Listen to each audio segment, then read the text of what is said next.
Hi, welcome to ALLWOOD Talkies. This is Lex.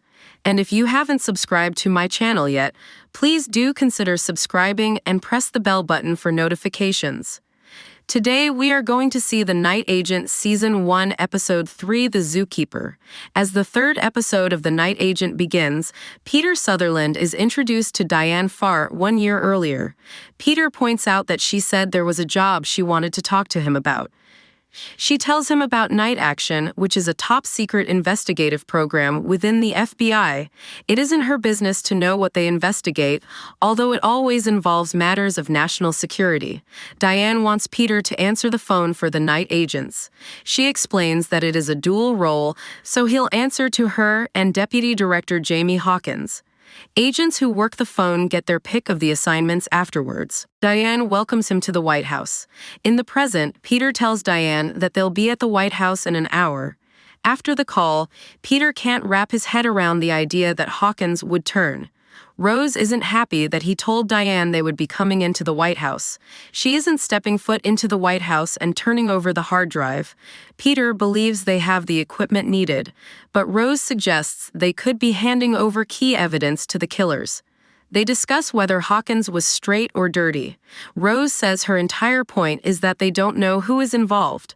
Peter reminds her that this is way above his level because he is a nobody at the White House. He argues they need someone with actual power and resources to protect them. Peter would bet his and her lives on Diane Farr. He says he has been kept down because of something his dad was suspected of doing. Farr was the only one who never held it against him. Rose asks what happens if he is wrong. Peter calls Farr to tell her that Rose is jumpy after everything that has happened. She can't tell him anything about Hawkins, although it'll be the biggest investigation since JFK. Peter says Rose needs some sleep, so they agree to meet in the morning. After the call, Rose says she knows where they can stash a car overnight. Peter tells her they have until 10 a.m. tomorrow. They agree to go camping. FBI Director Willett and the others discuss the murder of Hawkins. President Travers wants to know when she should share her condolences. In private, Diane talks to the president about Peter and Rose. Travers says it doesn't feel like she has control of the situation. Diane admits Michelle isn't making her job easy.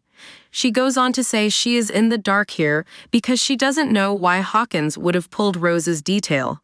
President Travers is asked what she was using Emma and Henry to find out. Michelle agrees to tell her.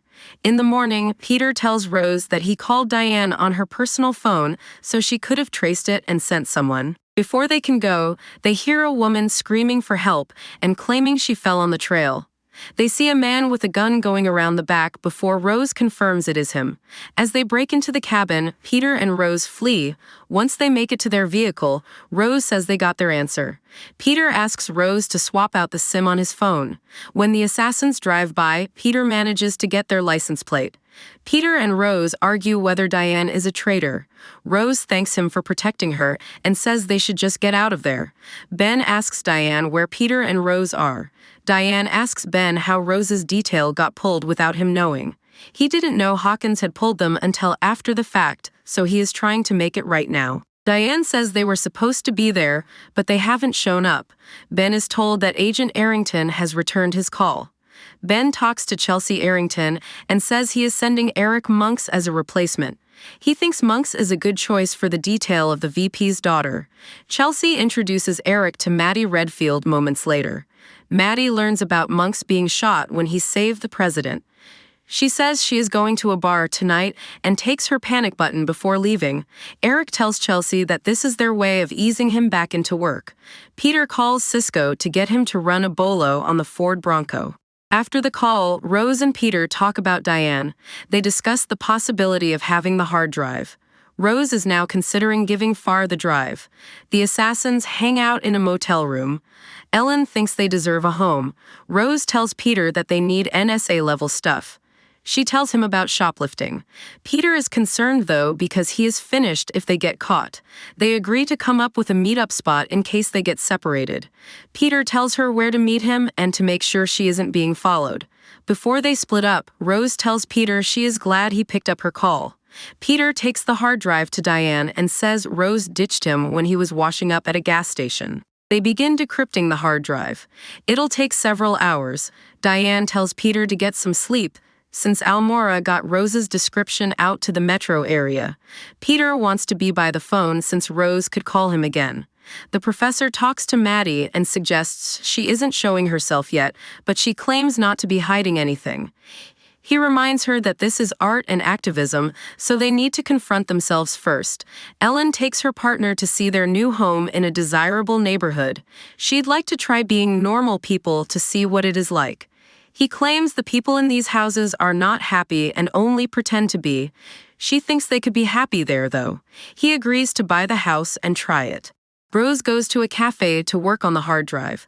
Peter goes to his office. Chelsea and Eric watch Maddie at the bar. Maddie approaches a boy at the bar who calls her father a fascist. Eric quickly takes him down. They rush Maddie out of the bar. Chelsea blames Eric for letting that guy get his hands on Maddie. She warns him that she'll have to report it. Rose calls Peter, who tells Diane that she wants to talk to her. While Diane talks to her, Peter manages to steal her pass. Peter goes to Diane's computer and tries to get the data as instructed by Rose. Diane tries to answer Rose's questions. The files are transferred. Rose gets concerned when two cops enter the restaurant. Rose ends the call and tells Peter using text. Diane begins looking for Peter, who tries to escape without being spotted. He goes back to his office and runs into Diane, who wants in to get her badge. He manages to hide it without her noticing. Diane says it sounded like a diner where Rose was. Rose manages to get rid of the evidence on Diane's computer before she returns.